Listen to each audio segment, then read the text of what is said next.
Hello दोस्तों, स्वागत है आपका IAS PCS wisdom wings channel पर। और आज मैं आपके सामने लेके आ रहा हूं एक जो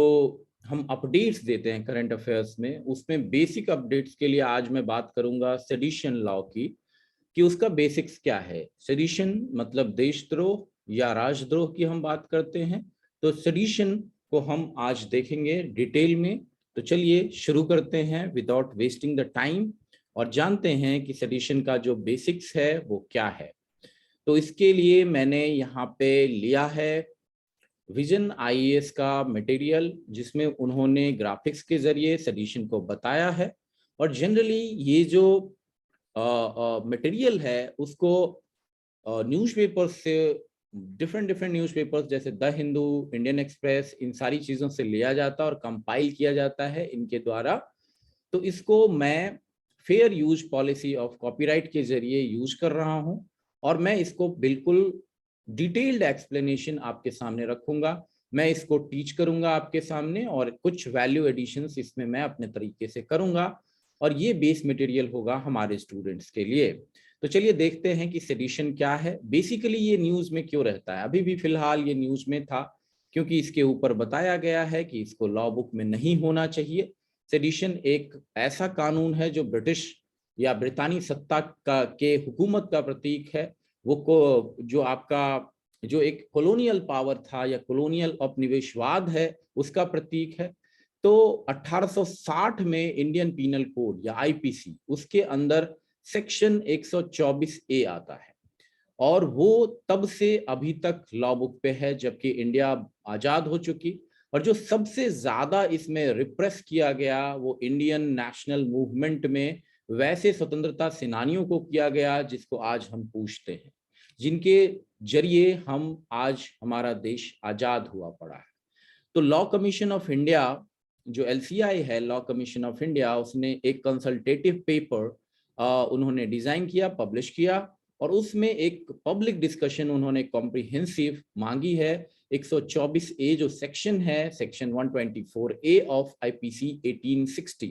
1860 का 124 ए सेक्शन आईपीसी का, जो कि सेडिशन को डील करता है। तो इसमें आप दो चीज याद रखेंगे। Section 124 denotes the sedition law, and that law is under the Indian Penal Code 1860, IPC 1860 में सेक्शन 124 ए है। अब देखिए कि ब्रीफ इंट्रोडक्शन में अगर हम समझें कि व्हाट इज सेडिशन, तो 124 ए जो आईपीसी का है वो बताता है कि किस तरीके से हम डिसाइड करेंगे, डिफाइन करेंगे कि कोई एक्ट जो है वो राजद्रोह है, सेडिशन है। तो अगर हम देखें कि एक्ट दैट ब्रिंग्स और attempts to bring into hatred और कंटेम्प्ट, इसका मतलब ये है कि कोई भी आपका एक्ट या कृत्य जो कि अटेम्प्ट करता है या ब्रिंग करता है, या तो वो ले आए या ले आने की कोशिश भी करे या अटेम्प्ट करे, जिससे कि घृणा पैदा हो या कंटेम्प्ट पैदा हो, या जो कि किसी भी तरीके का डिसअफेक्शन शो करता हो, जो government established by law in India, जो हम गवर्नमेंट चुनते हैं लॉ के द्वारा, लीगली वो एस्टैब्लिश्ड है, उसके अगेंस्ट में इलविल फैलाता है, हेट्रेड फैलाता है या डिसअफेक्शन फैलाता है अगर, या फैलाने की कोशिश भी करता है। और किस तरीके से? वर्ड्स के द्वारा, मतलब शब्दों के द्वारा आप लिख के किसी पब्लिकेशन में, या वैसे, या नारा लगा के स्पोकन वर्ड्स में, इधर स्पोकन और रिटन। और उसके बाद साइन लैंग्वेज, अगर आप साइन लैंग्वेज में, जैसे कि आपने कार्टून बना दिया या आपने किसी तरीके से कैरिकेचर बना दिया किसी मैगजीन में, अखबार में, या आपने एक फोल्डर पकड़ लिया और उसको दिखाया, या किसी भी तरीके के विजिबल रिप्रेजेंटेशन जो ऑडियो के द्वारा हो, वीडियो के द्वारा हो, किसी भी तरीके के द्वारा हो, तो ये सेक्शन बहुत ही वाइड है, बहुत ही वेगली ये वर्डेड है, जिसमें कि लगभग हर तरीके के कार्यक्रम को, हर तरीके के एक्ट को इंक्लूड कर दिया गया है। As per this section, a person is liable to be punished with imprisonment for life. देखिए, लाइफ टाइम इम्प्रिजनमेंट मिलता है। ये जो कानून है काफी ज्यादा चिलिंग इम्पैक्ट करता है फ्रीडम ऑफ एक्सप्रेशन का, जो कि आर्टिकल 19(1)A में, जो हमारा अनुच्छेद 19(1)A है, उसमें हमें freedom of expression fundamental right के तौर पे, मौलिक अधिकार के तौर पे दिया गया है कॉन्स्टिट्यूशन ऑफ इंडिया के द्वारा। लेकिन ये सेडिशन का लॉ राजद्रोह का या गवर्नमेंट के खिलाफ अगर आप वर्ड्स उठाते हैं या इंडिकेट करते हैं तो उसके लिए लाइफ इम्प्रिजनमेंट तक की सुविधा यहाँ पे दी गई है। ये सुविधा नहीं कहें, असुविधा कहें इसको, और imprisonment up to 3 years with fine, 3 साल तक का फाइन। लेकिन इसका जो मिसयूज किया जाता है, जो कंसर्न है, वो आप देखेंगे यहाँ पे बहुत सारे हैं। जो 124A है उसने बाय द गवर्नमेंट, जो गवर्नमेंट्स होती हैं पावर में, चाहे वो स्टेट गवर्नमेंट हो या सेंट्रल गवर्नमेंट हो, वो इसको यूज करती है किस चीज के लिए? रीजनेबल रेस्ट्रिक्शंस जो प्रोवाइड किए गए हैं फंडामेंटल राइट में,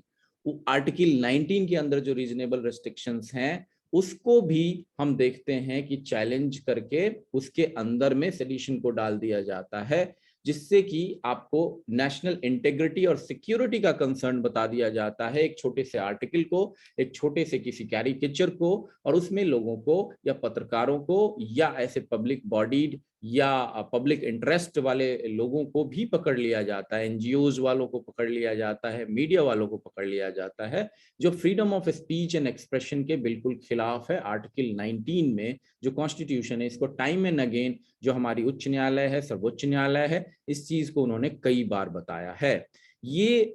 एप्रीहेंशन है, ये शंका है कि ये सेक्शन मिसयूज किया जाता है गवर्नमेंट के द्वारा पॉलिटिकल डिसेंट को सप्रेस करने के लिए। अगर आप मुखर हैं पॉलिटिकली, उसको कंस्ट्रक्टिव क्रिटिसिज्म जो है, जो कि क्रिटिसिज्म गवर्नमेंट के वर्क को क्रिटिसिज्म करते हैं, कंस्ट्रक्टिवली भी, अगर पॉजिटिवली भी क्रिटिसिज्म किया जाता है, तो उसके खिलाफ में ये सेक्शन यूज कर दिया जाता है उस व्यक्ति के खिलाफ। And its policies thereby stifling democratic governance, जो पॉलिसीज हैं उसके खिलाफ भी अगर बोला जाता है या उसमें कमियां ढूंढी जाती हैं, तो बहुत सारे स्टेट गवर्नमेंट के द्वारा ये स्टाइफल कर दिया जाता है। जो फ्रीडम ऑफ एक्सप्रेशन है या जो मीडिया का काम है चौथे स्तंभ के तौर पे, या जो लेखककार, गीतकार, फिल्मकार या नाटककार या किसी ऐसे स्टूडेंट के द्वारा बहुत तरीके से इस चीज को यूज किया जाता है। जैसे कि मुझे एक एग्जाम्पल आ रहा है याद, जो महाराष्ट्र में शाहीन दादा नाम की लड़की थी, उसको पकड़ लिया गया था क्योंकि उसने एक फेसबुक पोस्ट लिखा था कई सालों पहले। तो वो चीजें डेमोक्रेटिक गवर्नेंस को, जो जिस जनता जहां पे राजा है, डेमोक्रेसी इज व्हाट? डेमोक्रेशिया मतलब पीपल्स रूल। तो जहां पे पीपल्स रूल है, we the people of India having solemnly constitute India into the democratic republic. तो डेमोक्रेटिक रिपब्लिक जो है हमारा, हम पीपल, हम भारत के लोगों ने बनाया है, उसको भी दबाया जाता है यहाँ पे। The countries like UK, Australia have already abolished sedition. UK और ऑस्ट्रेलिया जैसी कंट्रीज ने सेडिशन को पहले ही एबॉलिश कर दिया। इस चीज को हम राइटिंग में लिख सकते हैं, और इसलिए मैं इसको एम्फेसाइज कर रहा हूं कि यूनाइटेड किंगडम जो कि यहाँ पे कानून बनाई, जिस देश का राज यहाँ पे था, ब्रितानी सत्ता का, जो कॉलोनियल पावर का यहाँ पे रूल था, जिसने सेक्शन 124A क्रिएट किया 1860 में आईपीसी में, वो खुद ही वहां पे हटा चुकी है। ऑस्ट्रेलिया जो कॉमनवेल्थ कंट्रीज में आती थी, उसने हटा दिया है सेडिशन लॉज को, और इसको ड्रैकोनियन माना जाता है, इसको बहुत ही ज्यादा कुत्सित प्रवृत्ति का माना जाता है। और ये देखिए कि जो इसका हिस्टोरिकल बैकग्राउंड है वो औपनिवेशवाद से प्रभावित है, कॉलोनियल रेलिक है। अब इसका अगर हम ओरिजिन और इवोल्यूशन देखें, तो ब्रिटिश सत्ता ने, ब्रिटिश कॉलोनियल गवर्नमेंट सिस्टम में इसको लेजिटिमेसी दिया गया, ताकि किसी भी तरीके के आवाज को, पॉलिटिकल डिसेंट को और डिससेटिस्फैक्शन को दबाया जा सके, साइलेंस किया जा सके, चुप कराया जा सके। तो सेक्शन 124 आईपीसी को ऐड किया गया था, स्पेशल एक्ट ऑफ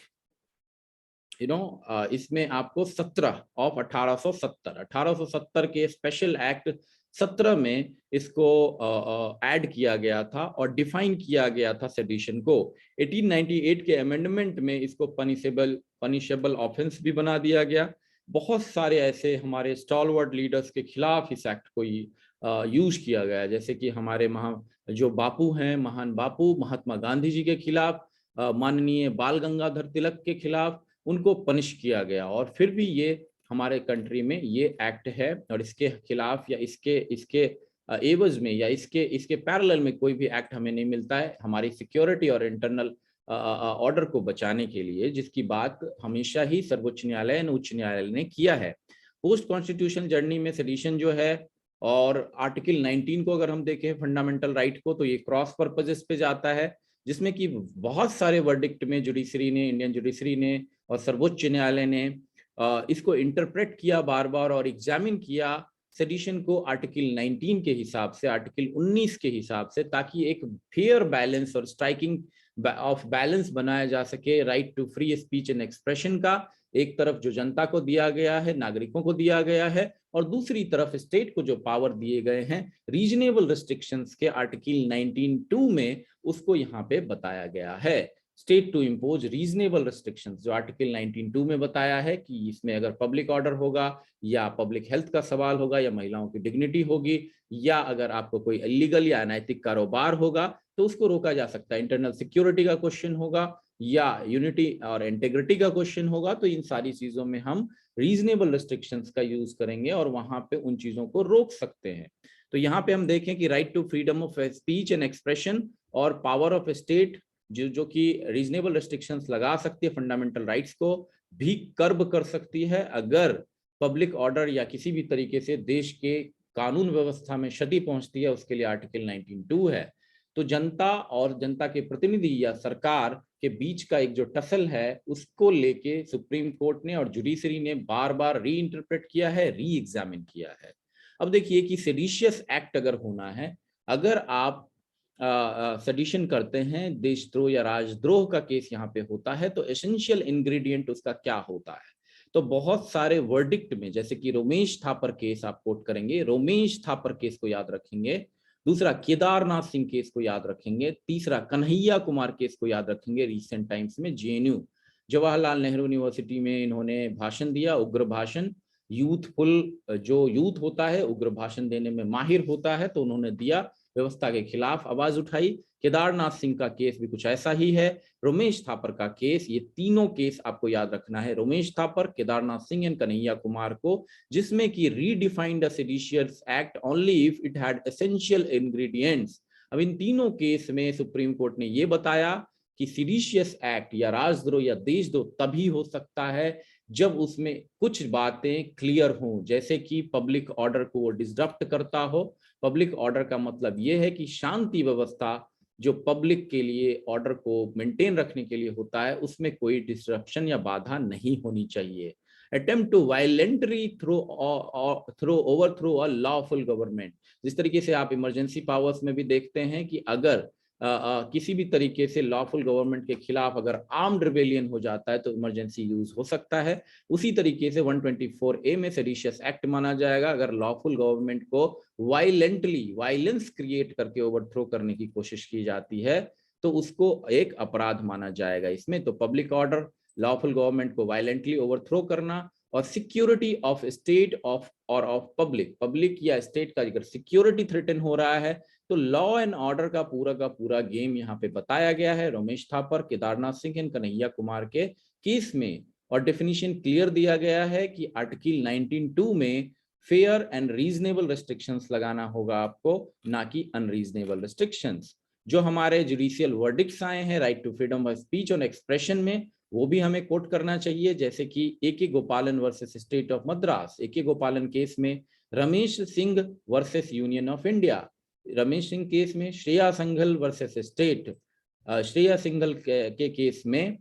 इलेबोरेट किया गया कि क्या सेडिशन नहीं है, और इन सारी चीजों को आप कोट करेंगे कहाँ पे, right to freedom of speech and expression में जनता को ज्यादा पावर्स दी गई, ए.के. गोपालन केस में, रमेश सिंह केस में, श्रेया सिंघल केस में, कि आपको फ्रीडम ऑफ एक्सप्रेशन है किस चीज के नाम पे, पॉलिटिकल डिसेंट, मतलब अगर आप राजनीतिक तौर पे अगर आप बात मानने से मना करते हैं तो वो डिसेंट है, वो सेडिशन नहीं है।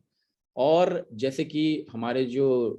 माननीय जो आदरणीय प्रणब मुखर्जी थे, लेट प्रणब मुखर्जी, राष्ट्रपति, पूर्व राष्ट्रपति इंडिया के, उन्होंने भी बताया था कि dissent is the safety wall of democracy, कि अगर आप विरोध करते हो किसी बात से पॉलिटिकली, या आप नहीं मानते हो बात, आपकी बात अलग है, ओपिनियन अलग है, अगर जो सरकार है पावर में उससे, तो वो सेफ्टी वाल्व है डेमोक्रेसी का, लोकतंत्र का ऐसा सेफ्टी वाल्व है जिससे लोकतंत्र बचा रह जाता है। अदरवाइज उग्र भावनाएं डेवलप हो सकती हैं लोगों में, अगर वो नहीं बोलेंगे, अगर वो चीजें ओपिनियनेट नहीं करेंगे पेपर में,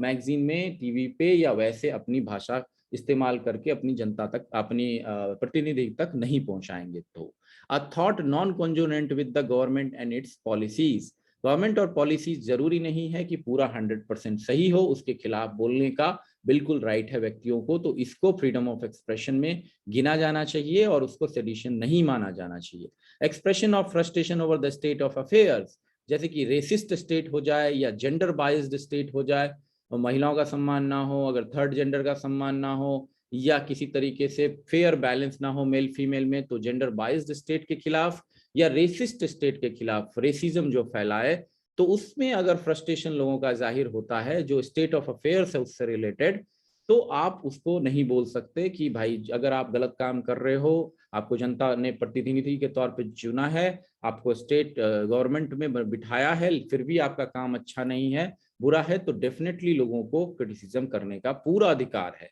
एक्सप्रेसिंग डिफरेंट और conflicting ideas of Indian nation, India as a nation बहुत सारी भावनाओं से मिलकर बना है, यहाँ तक कि नॉर्थ ईस्ट का कानून व्यवस्था जो है वो ट्राइबल लॉज के हिसाब से चलता है, बहुत सारे स्टेट्स में लोकल लॉज हैं अपने अपने स्टेट के, और ये यूनिटी ऑफ इन डाइवर्सिटी वाला जो कॉन्सेप्ट है, मेल्टिंग पॉट ऑफ जो कल्चर है, उसमें आपको डिफरेंट डिफरेंट कॉन्फ्लिक्टेड आइडियाज होंगे और उसको हम डिफरेंट तरीके से एक्सप्रेस करेंगे। एक नेशन इसी तरीके का नाम है जिसमें हम बुलबुले हैं इसकी, ये गुलसिता हमारा, तो इसमें कॉन्फ्लिक्टिंग आइडियाज को जो जन्म देता है वो सेडिशन नहीं है। राइट टू ऑफेंड, किसी को भी ऑफेंसिव लैंग्वेज में, अगर वो गाली नहीं है, अगर वो वायलेंस नहीं है, तो भी ऑफेंड कर सकते हैं आप किसी भी मंत्री को, किसी भी चुने हुए प्रतिनिधि को, अगर वो आपके जो आपका एक्सपेक्टेशन था उस पर खरे नहीं उतरे हैं, तो डेफिनेटली आप उनसे बात कर सकते हैं, उनसे डायरेक्टली क्वेश्चन स्ट्रेट फॉरवर्ड वे में पूछ सकते हैं, बिल्कुल हम्बली पूछ सकते हैं, उनको बिना डैमेज किए हुए और उनको बिना ही गाली और बिना कोई हाथापाई किए हुए। तो राइट टू ऑफेंड वर्ड में किसी भी तरीके से सेडिशन नहीं माना जाएगा। यहाँ तक कि peaceful protest, right to expression, freedom of expression and right to movement का एक सबसे बड़ा डेमोक्रेटिक हथियार है। आप जेपी के जयप्रकाश जी के आंदोलन में देखते हैं, आप बहुत सारे ऐसे प्रोटेस्ट में देखते हैं जिसमें सरकार की भावनाओं का या सरकार की पॉलिसीज का के खिलाफ किया जाता है। जैसे कि पीसफुल प्रोटेस्ट में अगर आप किसान आंदोलन भी देखें तो वो भी रोड जाम किया था, लेकिन पीसफुली किया था, तो पीसफुल प्रोटेस्ट को हम सेडिशन नहीं मान सकते। पीसफुल, अब देखें कि दूसरे स्टैट्यूट जो दूसरे कानून हैं वो देशद्रोह या राजद्रोह के कानून से कितने अलग हैं। तो एक अनलॉफुल एक्टिविटीज प्रिवेंशन एक्ट 1971 का है जिसको इनेक्ट किया गया है, टेररिस्ट एक्टिविटीज जो आतंकवादी गतिविधियां हैं उसको रोकने के लिए एक एक्ट बनाया गया है, यूआपा बोलते हैं उसको, अनलॉफुल एक्टिविटीज प्रिवेंशन एक्ट 1971। तो इससे आप देखें कि आर्म्ड रिबेलियन या टेररिस्ट एक्टिविटीज होती है तो इससे भी कर्व किया जा सकता है। सेडिशन जो है वो ऑफेंस है स्टेट के अगेंस्ट में, स्टेट के खिलाफ में ये अपराध है, और higher standards of proof must be applied to convict a person for this offence. अगर स्टेट के खिलाफ कोई बोलता है तो उसी लेवल का ये प्रूफ देना पड़ेगा कि सच में क्या एक इतनी बड़ी सत्ता को वो हिला सकता है या नहीं, क्योंकि ये स्टेट के खिलाफ है ना कि किसी व्यक्ति के खिलाफ है। ये सिविल रॉन्ग नहीं है, ये क्रिमिनल रॉन्ग भी नहीं है। अगर वो स्टेट के खिलाफ एक अलग तरीके का ये आपको देखा जाता है कि इसमें एक हायर सत्ता और एक नॉर्मल इंडिविजुअल के बीच का विवाद, इसको माना जाना चाहिए, जो क्रिमिनल एक्ट भी नहीं माना जाना चाहिए। It must be invoked for gravest of offences against state. जो ग्रेवेस्ट ऑफ ऑफेंसेस हैं स्टेट के अगेंस्ट में, पूरा का पूरा स्टेट की व्यवस्था को ठप कर देना, लॉ एंड ऑर्डर को, पब्लिक ऑर्डर को क्षति पहुंचाना, जो हाईएस्ट कोर्ट ने बताया है। इसमें अगर आप वे फॉरवर्ड लिखेंगे तो वे फॉरवर्ड में लिखेंगे कि dissent acts as a safety valve in a vibrant democracy and every restriction on free speech and liberty must be carefully imposed, weighing its reasonableness। जो रीजनेबिलिटी का टेस्ट है Indian polity में वो बहुत अहम है, फंडामेंटल राइट्स, मौलिक अधिकारों में भी बहुत अहम है। और ये जो dissent act as a safety valve in a vibrant democracy, ये राष्ट्रपति प्रणब मुखर्जी ने भी बहुत बार बताया था, और इस चीज का जिक्र हमेशा होना चाहिए। एक इतने बड़े लार्जेस्ट डेमोक्रेसी है इंडिया पूरे वर्ल्ड में, इस चीज में debates and discussions with respect to essentials questions like need of sedition law in a modern democratic society vis a vis freedom of expression, redefining sedition extra need to be started among the legal luminaries। जो आपको law maker हैं, government है, NGOs है, other stake holders है, और legal जो law के जानकार लोग हैं, उनके बीच में सेडिशन लॉ को मॉडर्न डेमोक्रेटिक सोसाइटीज के हिसाब से देखना पड़ेगा कि सोसाइटी में किस तरीके से स्पीच के फ्रीडम को और सेडिशन को रीडिफाइन किया जा सकता है, जिससे कि एक फेयर बैलेंस बन सके और चिलिंग इफेक्ट जो है या दबाया ना जा सके, कुत्सित ना किया जा सके, जो व्यक्ति की भावना है और जो फेयर क्रिटिसिज्म है उसको रोका ना जाए और मीडिया भी चौथे स्तंभ का काम कर सके। तो ये हम देख रहे हैं। बहुत बहुत धन्यवाद आपका। एक नई कड़ी के साथ हम फिर आएंगे। धन्यवाद।